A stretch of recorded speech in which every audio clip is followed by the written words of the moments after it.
বনি ইসরায়েলের সময় আমি একটা ঘটনায় পড়েছিলাম, একজন কসাইয়ের সঙ্গে একজন মহিলার দাসীর একজন খুব ভালো সম্পর্ক ছিল, দুইজনের মধ্যে ভালোবাসা ছিল। কিন্তু মেয়েটাকে একবারে একাকিত্ব পেয়ে ডাক দিয়ে বলল, এ মেয়েরে, আমি তোমাকে খুব ভালোবাসি, কিন্তু তোমাকে অত্যন্ত আপন করে কাছে পাওয়ার জন্য অন্তরঙ্গ সময়টা কাটাতে চাই, বলো। তখন মেয়েটা ডাক দিয়ে বললেন, ও আল্লাহর বান্দা, তুমি আল্লাহকে ভয় করো, কারণ ওই আল্লাহ এটার হিসাব আমাদের কাছ থেকে নেবেন, সুতরাং আল্লাহকে ভয় করো। মেয়েটা যখন এই কথা বলল, আমার অন্তরের ভিতরে আলো, একেবারে আলোড়ন সৃষ্টি করলো, আমার ভয় এসে গেল। মুসলমান ভাইদের আমার, আমি তখন এই মেয়ের সংস্রব ছেড়ে দিলাম। আমি তখন একজন বুজুর্গের সাথে আমার দেখা হয়ে গেল, অত্যন্ত বুজুর্গ মানুষ।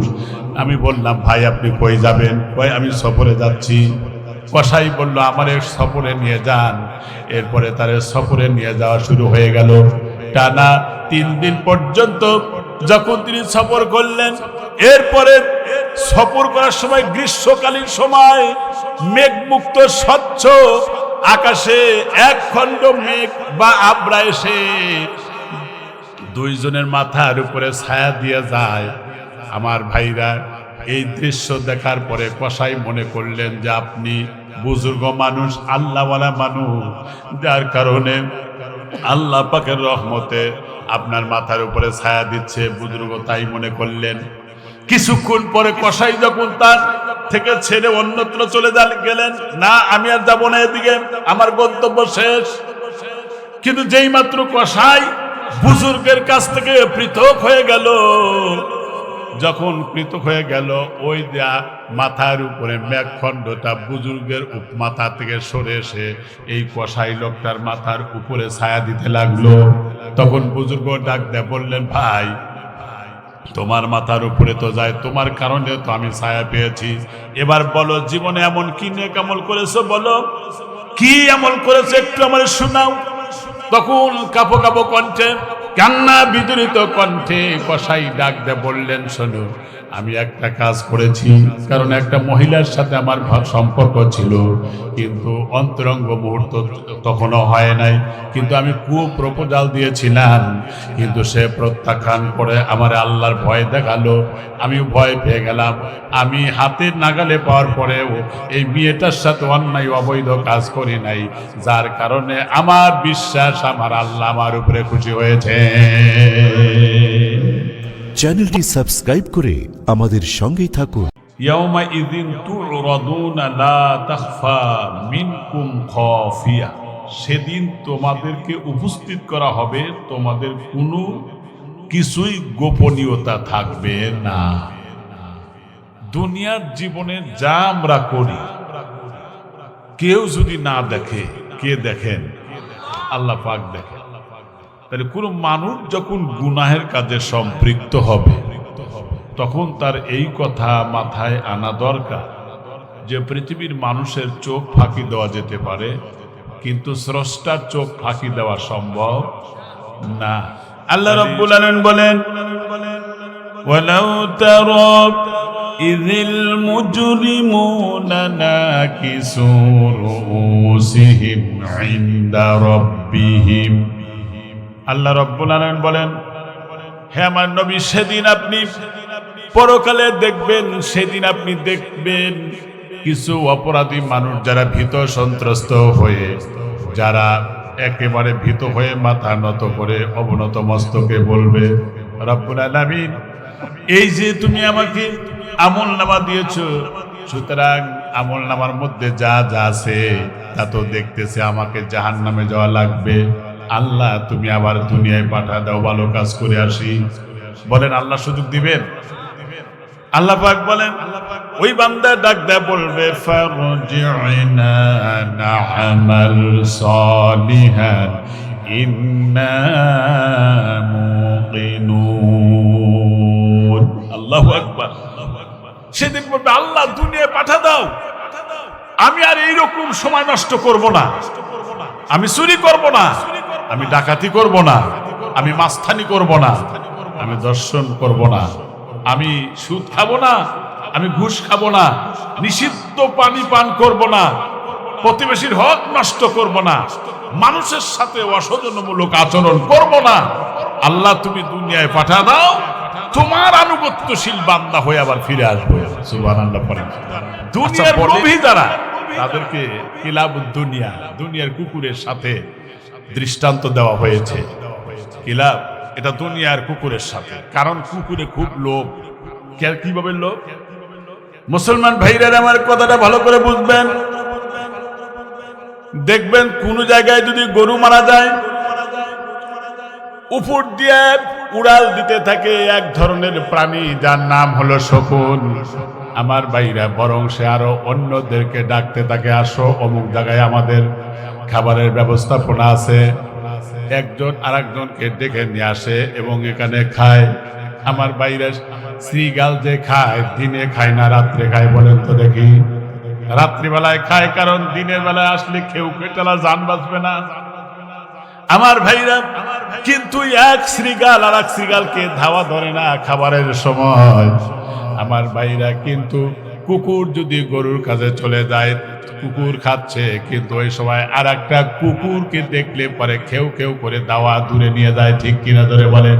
তার মানে সে চায় আমি খাবো, আমি সব কিছু খাবো, তোরে দিব না।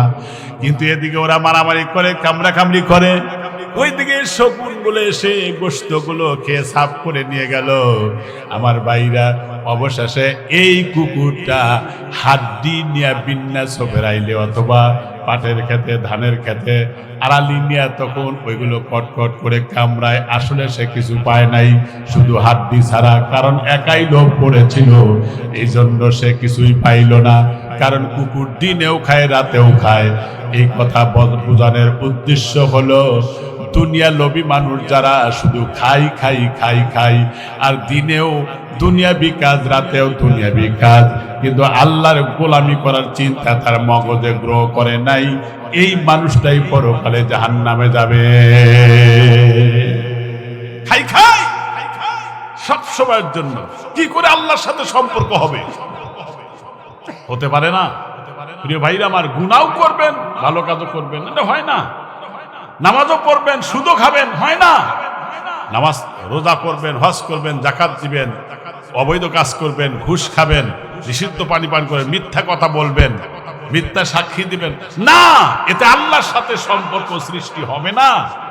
প্রিয় ভাইরা আমার, যখন ফার্নিচারের দোকানে দেখবেন যে তক্তাকে সুন্দর করে নিট অ্যান্ড ক্লিন পরিচ্ছন্ন করে, কিভাবে সাফ করে ফেলে, একবারে র্যান্দা দিয়ে এত সুন্দর করে। যদি ওখানে ময়লা ময়লা থাকে, দাগ দাগ থাকে, তাহলে ওখানে আটা অথবা সলিউশন দিলে ওখানে একবারে খুব মজবুত হবে না, ওখান থেকে ছেড়ে যেতে পারে।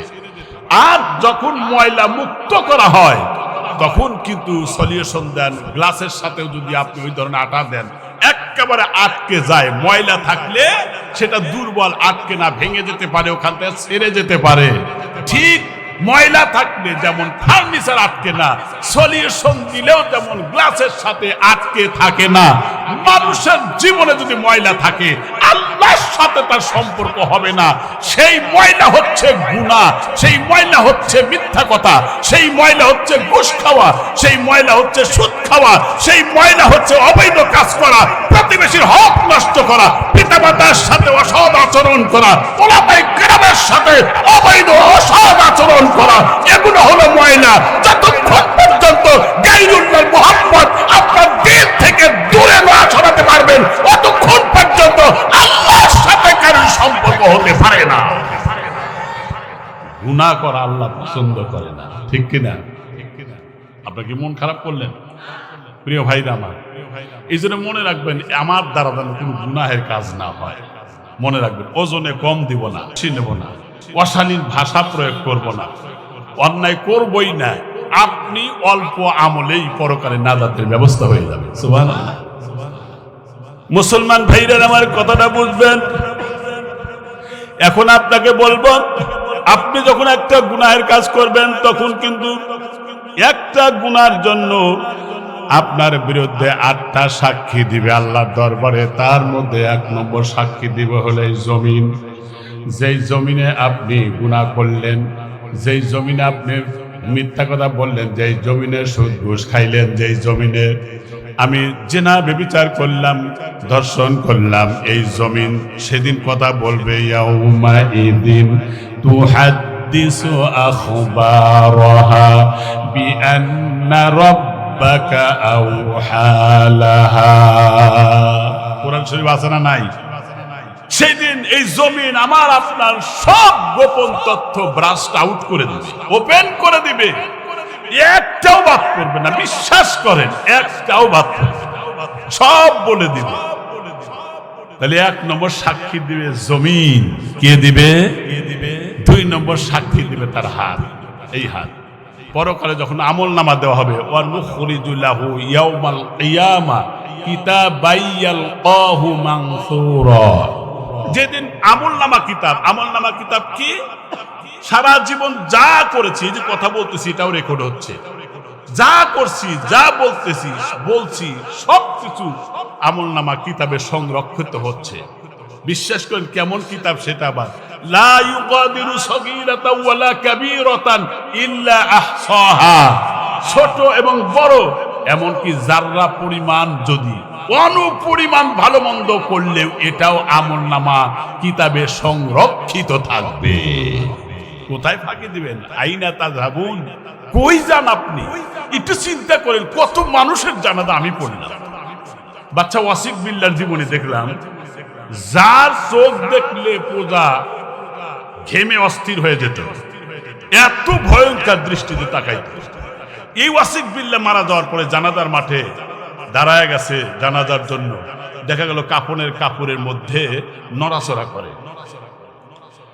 তখন লোকেরা ডাকতে বললেন, আলেমকে ডাকতে বললেন, হুজুর এই যে দেখেন কাপড়ের মধ্যে নড়াচড়া হয়, একটু ভালো করে দেখেন। সত্যি তো নড়াচড়া হয়। আমার ভাইরা তখন সেই মাথার কাছের কাপড়টা যখন খুলে দিলেন, দেওয়ার সঙ্গে সঙ্গে একটা ইঁদুর বের হয়ে গেল। আর দেখা গেল ইতিমধ্যে কাপড়ের মধ্যে বাচ্চা ওয়াসিক বিল্লার 2টা চোখ ইঁদুর খেয়ে ফেলেছে। এত বড় প্রতাপশালী বাচ্চা ছিল দুনিয়াতে, যাকে দেখলেই প্রজারা ভয়ে, অস্থিরতায়, বিষণ্ণতায় ঘরমাক্ত হয়ে যেত, প্রতাপ বের হতো। অথচ কবরে দেওয়ার আগেই আল্লাহ তাআলা তার ওই অহংকারের চোখকে ধুলে সাফ করে দিয়েছে। ঠিক কিনা? জানাজায় যায় কিন্তু শিক্ষা নেই না।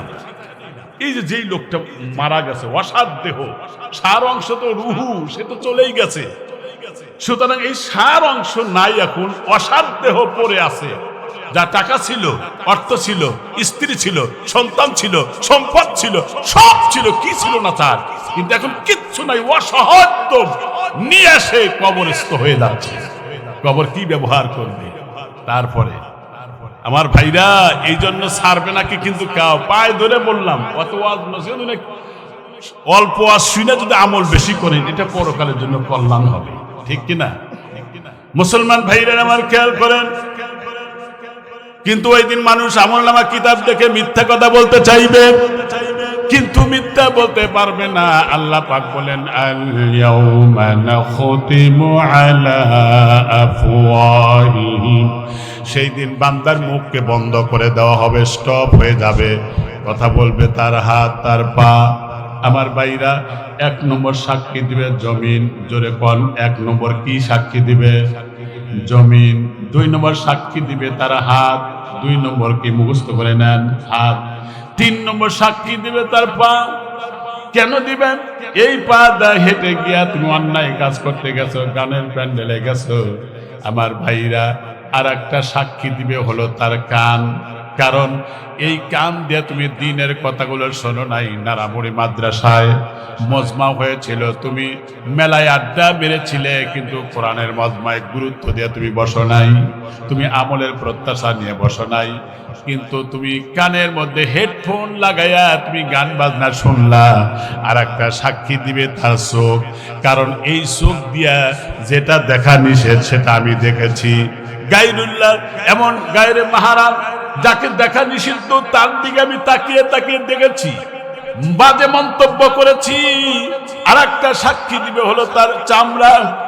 আমার মুসলমান ভাইরা, আমার বাবাজিরা, এজন্য কোরআনুল কারিমে আল্লাহ পাক বলেছেন হাত্তা ইযা মা জাউহা শাহিদা আলাইহিম সামউহুম ওয়া আবসারুহুম ওয়া জুলুদুহুম বিমা কানু ইয়ামালুন। আল্লাহু আকবার বলেন।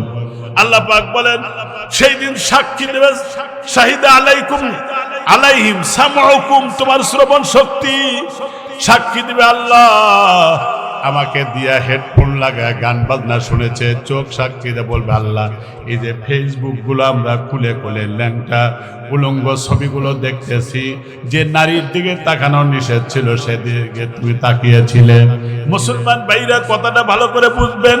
তাহলে আমার আপনার মাথা থেকে পা পর্যন্ত আপাদমস্তক যা আছে এগুলোই কিন্তু আমার বিপক্ষে সাক্ষী দিবে। ওই বান্দা বলবে, কি বলবে? আল্লাহ তাও বলেছেন লিমা শাহিদতুম আলাইনা, কেন তোমরা আমার বিরুদ্ধে সাক্ষী দিলে?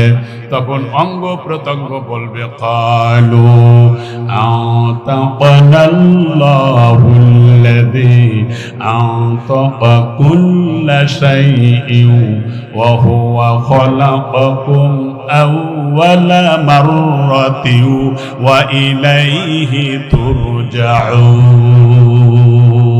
আল্লাহু আকবার। দেখেন আমার লোমগুলো দাঁড়ায় গেছে ভয়ে।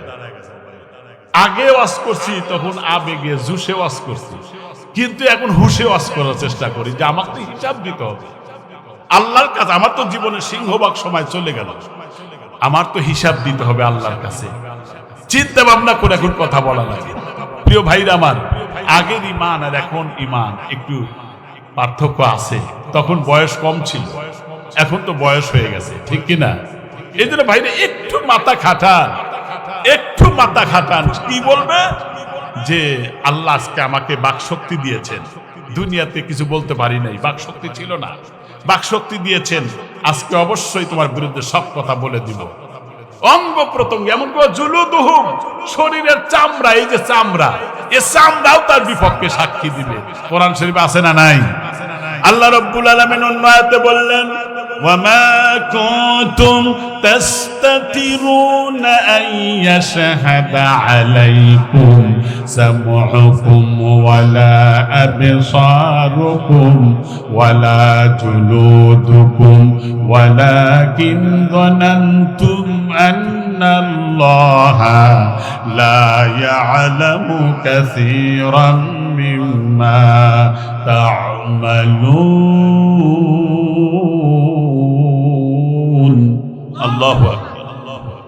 তারা বলবে তোমরা কি ধারণা করেছো যে আল্লাহ পাক বলছেন ওয়ালাকিন জানামতুম আন্নাল্লাহা লা ইয়ালামু, তোমরা কি মনে করছো যে জীবনে যা যা করছি এগুলো মনে আল্লাহ জানে না? বরং আল্লাহ এ টু জেড ইন টোটাল আদ্যপান্ত তোমার সব বিষয় বেখবর নন। তিনি আল্লাহ সব জানেন, সব দেখেন, ঠিক কিনা? এখন উপায় তাহলে এক নম্বরে জমিনে আমার শত্রু হবে, সাক্ষী দিবে। এক নম্বর কি বলেন? জমিন। দুই নম্বর হলো হাত, তিন নম্বর হলো পা, চার নম্বর হলো কান, পাঁচ নম্বর হলো চোখ, এরপরে ছয় নম্বর হবে কিরামান কাতিবিন। এই যে কিরামান কাতিবিন সম্মানিত দুইটা লেখক দ্বয় আছে, এরা সাক্ষী হবে। আর আরেকটা সাক্ষী হবে তোমার আমলনামা কিতাব। ওই যে ওয়াউদিয়াল কিতাব ফাতারাল মুজরিমিনা মুশফিকিনা মিম্মা ফিহি, কারণ তুমি যে অপরাধ করেছো এই অপরাধের সাক্ষী সে আমলনামা কিতাবও হবে। ৮ নম্বর সাক্ষী, তুমি যে অপরাধ করেছো ফেরেশতা তোমার বিরুদ্ধে আল্লাহর দরবারে সাক্ষী দিবে। উপায় কি? এখন বলেন শত্রু আছে না নাই? আছে, শত্রু আছে। প্রিয় মুসলমান ভাইরা, সংক্ষেপ করে নিয়ে আসছি, খুব ভালো করে বুঝবেন। তাহলে এগুলো যদি আমার বিরুদ্ধে সাক্ষী দেয়, তাহলে এইগুলো হাত যেমন আল্লাহ নিয়ামত হিসেবে দিয়েছেন, এই হাতটা দিয়ে আমি অন্যায় করব না, অন্য মানুষের মাথায় বাড়ি দেব না, এই হাত দিয়ে আমি আলসেটে অন্য জমিনের মধ্যে ডুববো না, এই হাত দিয়ে অন্য নারীকে আমি ধরবো না।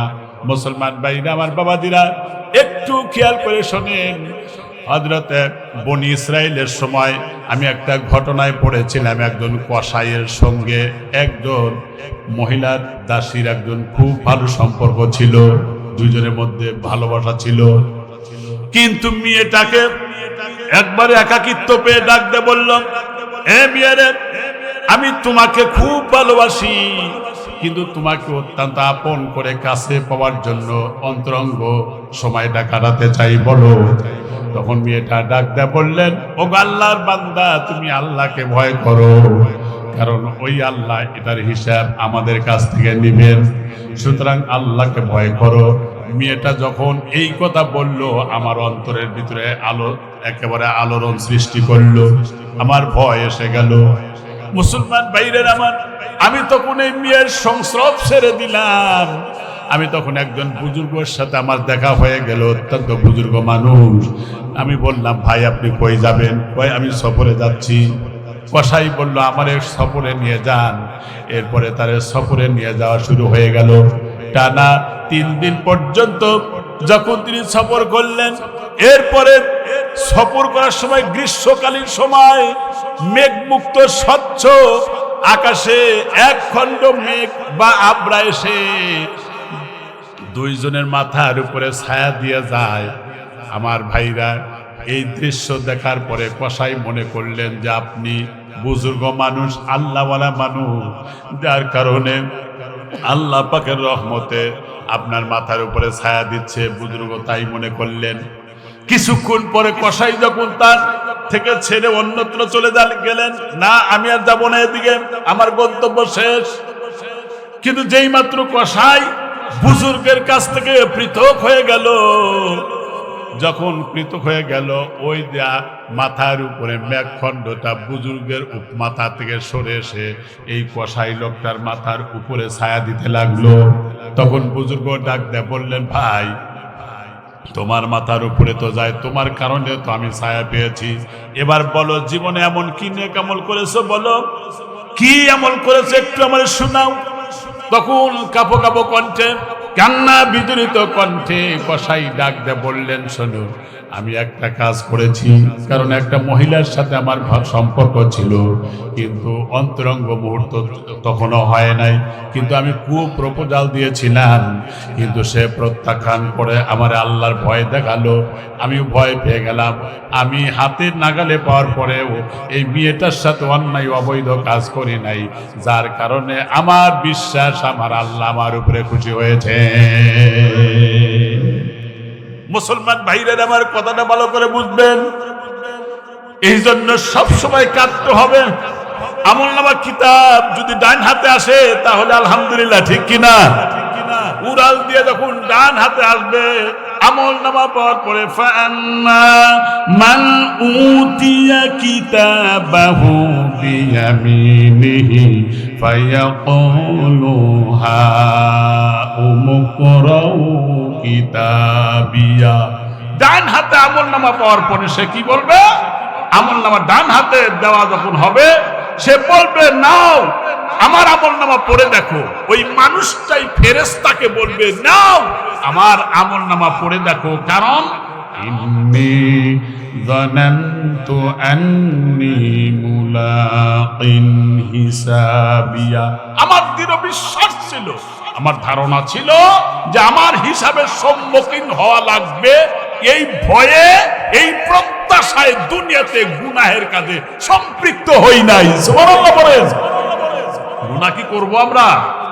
গুনাহ ছাড়েন, ছাড়লে ফাহুয়া ফি ঈশাতির রাদিয়া, সুতরাং সে সন্তোষজনক জীবন যাপন করবে, তার কোনো চিন্তাই নাই, দুঃখ স্পর্শই করবে না। সুবহানাল্লাহ।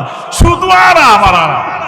স্বর্ণরূপা দালান কোঠা পাবে মনের মতো, স্পিনিং এর গদি তাতে থাকবে শত শত, ফুল বিছানায় কোমল সজ্জা স্বর্ণ খাটের পরে, খাবে সকল জান্নাতবাসী তৃপ্তি সহকারে।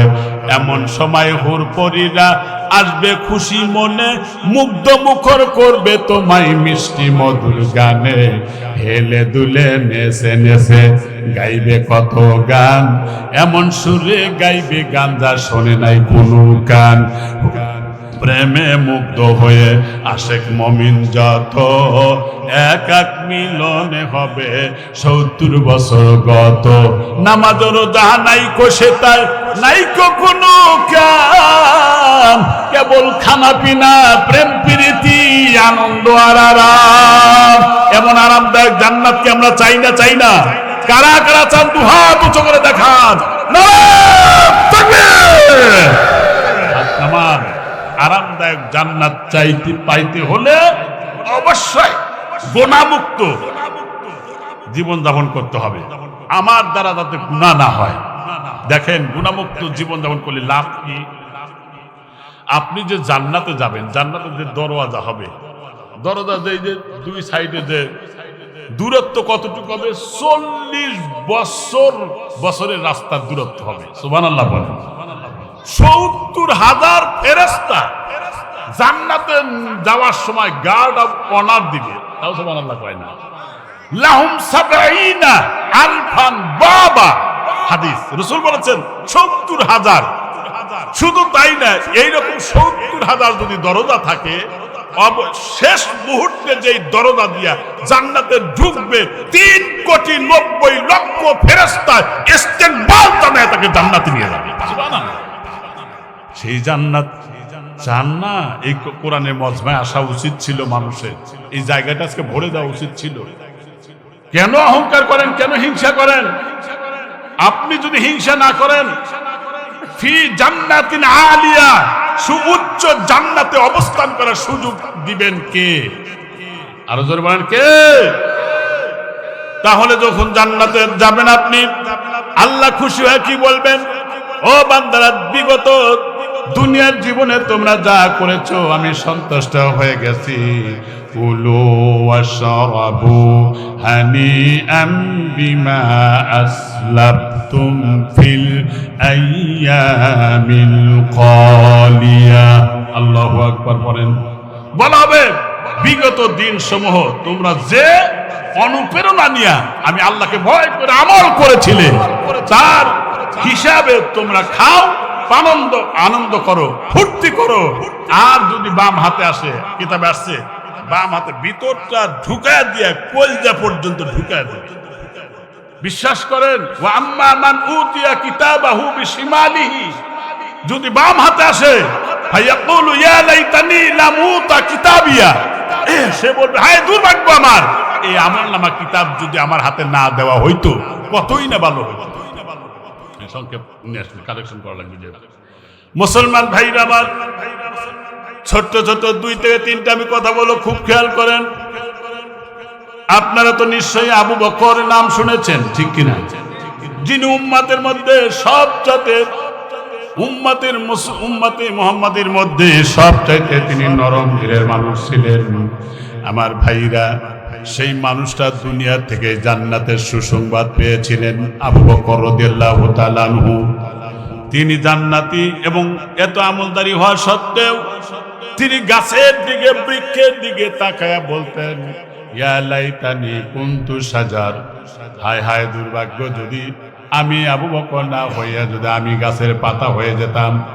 ওই পাতাটা যখন বোটাচ্যুত হয়ে জমিনে পড়ে যেত, তখন পশু পাখি খেয়ে ফেলতো, না হলে জ্বালানি কাজে ব্যবহার হইতো, চুলায় দিয়ে পোড়ায় দিত, আমার হিসাব লাগতো না। ইয়া লাইতাহা কানাতিল কাদিয়া, সে বলবে হায় হায় হায়, মৃত্যুই যদি আমার চূড়ান্ত ফয়সালা হয়ে যেত কতই না ভালো হতো। দুর্বাঘাস হাতের মধ্যে নিয়া কাঁদতেন। আমার ভাইরা কাঁদতে কাঁদতে হয়রান হয়ে যেতেন। আবু বকরের জীবনী দেখলাম, প্রতিদিন রাতের বেলা কবরস্থানের পাশে গিয়া কাঁদতে থাকে একাকী।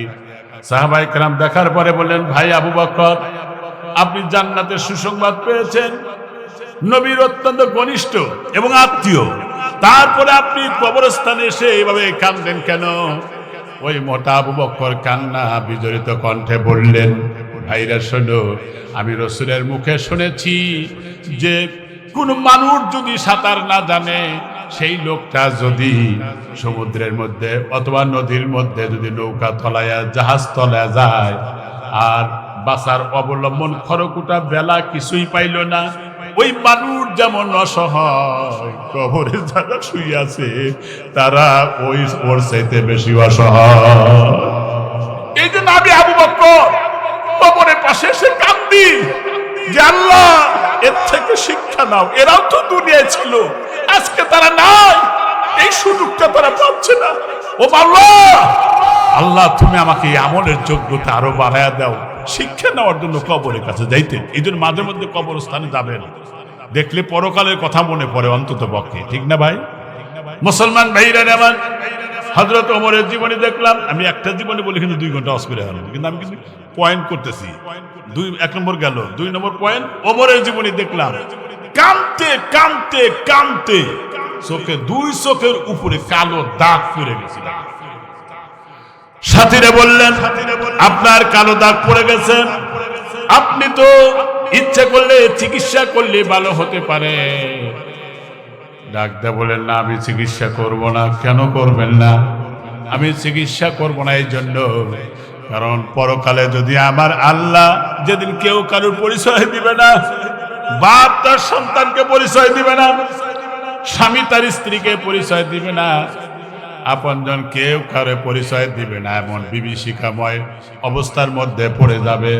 গুনাহগার বান্দারা কাঁদতে কাঁদতে হয়রান, মাথার মগজগুলো গলে গলে নাক মুখ দিয়ে যখন পড়তে থাকবে, জমিন পড়ে তামা হয়ে যাবে।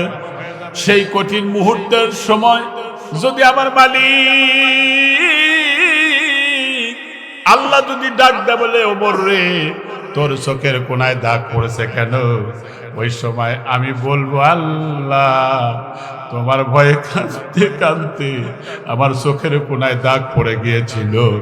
অন্তত পক্ষে এই কথা শোনার পরে যদি আমার আল্লাহ ডাক দেয় বলে, ওমর রে যা, আমার ভয়ে কেঁদেছিলি, আমি তোকে মাফ করে দিলাম। আল্লাহর একজন বুজুর্গ বান্দা ইমাম গাঙ্গুহি, তার জীবনী পড়ে দেখলাম কাঁদতে কাঁদতে 2 চোখ অন্ধ হয়ে গিয়েছিল। আমার ভাইরা, লোকেরা বললো চিকিৎসা করেন, তার মুরিদরা বললো চিকিৎসা করেন ভালো হবে। ডাক দেয়া বলবেন না, আমি চিকিৎসা করব না, কারণ হলো আমি অন্ধ যদি হয়ে যাই তারপরে অন্তত পক্ষে গায়রে মাহারাম অন্য নারীর দিকে তাকানো হবে না, গুনাহ হবে না। এরপরে আল্লাহ যদি জিজ্ঞাসা করে কেন তুমি তোমার চোখ এরকম অন্ধ হয়ে গেল, আমি ওই সময় বলবো, আল্লাহ তোমার ভয়ে কেঁদেছিলাম, এই জন্য চোখটা অন্ধ হয়ে গেছে। আবার মুসলমান ভাইরা, আবার শেষ কথা হলো, বিশ্বনবী একটা সময়, যেই সময় সাধারণত জিবরাইলের আগমন হয় না, সেই সময় জিবরাইলের আগমন হলো। এরপরে বললেন, ও আল্লাহর পয়গম্বর, আপনার এরিয়ার মধ্যে কি কেউ মারা গেছে নাকি? কই আমি তো বলতে পারবো না, তবে আমার এক সাহাবী অসুস্থ, সাদ রাদিয়াল্লাহু তাআলা অসুস্থ। কই ঠিক আছে, আমি দেখে নেই। তিনি চলে গেলেন সাদের বাড়িতে। রসুলের আগমনের শব্দ পেয়ে যখন মহিলারা পর্দার ভিতরে চলে গেলেন, এরপরে যেই ঘরের মধ্যে সাদ থাকতেন সেই ঘরের মধ্যে যখন ঢুকবেন, একটা মানুষও সেই ঘরের মধ্যে নাই। বাড়ির মধ্যে ঢোকার পরে তিনি এত অস্বাভাবিকভাবে হাঁটতেছিলেন যেন পায়ের গোড়ালিটা মাটিতে ছোঁয় না, আঙ্গুলের উপরে ভর করে যখন চলতেছিলেন, মনে হয় লক্ষ লক্ষ মানুষের ভিড় ঠেলে ঘরের মধ্যে ঢুকলেন। একজন সাহাবী দৃশ্য দেখলেন, দেখার পরে তিনি কেঁদে দিলেন, আল্লাহর কাছে দোয়া করলেন। এরপরে নবীকে জিজ্ঞাসা করলেন, ও আল্লাহর পয়গম্বর, এই ঘরের মধ্যে একজন মানুষও নাই, কিন্তু আপনি এমন ভাবে গেলেন মনে হইল যে লক্ষ লক্ষ মানুষের ভিড় ঠেলে যাচ্ছে, কেন বুঝলাম না। ডাক দেয়া বলেন, এই সাদের মৃত্যুতে আল্লাহর আকাশ থেকে একজন নয়, 2 জন নয়, 70,000 রহমতের ফেরেশতার আগমন হয়েছে। এই জন্য আমার পাটা যাতে ফেরেশতার সাথে না লাগে, আদমের সাথে হাঁটতেছিলাম, তাকে দাফন কাফন করবার জন্য গোসল দেওয়ানো হলো। সাহাবায়ে কেরামরা যখন কাঁধে নিলেন, একেবারে তুলার মতো পাতলা মনে হলো। কিছু কিছু লোকেরা মনে করলো নিশ্চয়ই মনে মুনাফিক হয়ে গেছে, এত ওজনে হালকা কেন? মুনাফিকরা যেমন ওজনে হালকা, এত হালকা হলো কেন? নবী আলাইহিস সালাতু ওয়াস সালাম বলেন, না, এই কথা তোমরা বলো না, তোমরা জানো না কারণ এই আমি নবী যা দেখি তোমরা তা দেখো না, আমি যা জানি তোমরা তা জানো না। আমি বিশ্ব নবী দেখতেছি, তোমরা সাদের খাটনিটা কান্দে নিয়েছো ঠিক, কিন্তু উপর থেকে আল্লাহর রহমতের ফেরেশতা তাকে সৈন্য করে তুলে নিয়ে কবরস্থান পর্যন্ত যাওয়ার দায়িত্ব গ্রহণ করেছে। প্রিয় ভাইরা আমার, এইরকম মৃত্যু যেন আমাদের হয়, ঠিক কিনা? মরণের সময় যাতে আমাদের কালেমা হয়, এজন্য আল্লাহ নবীর ঘর মাদ্রাসার জন্য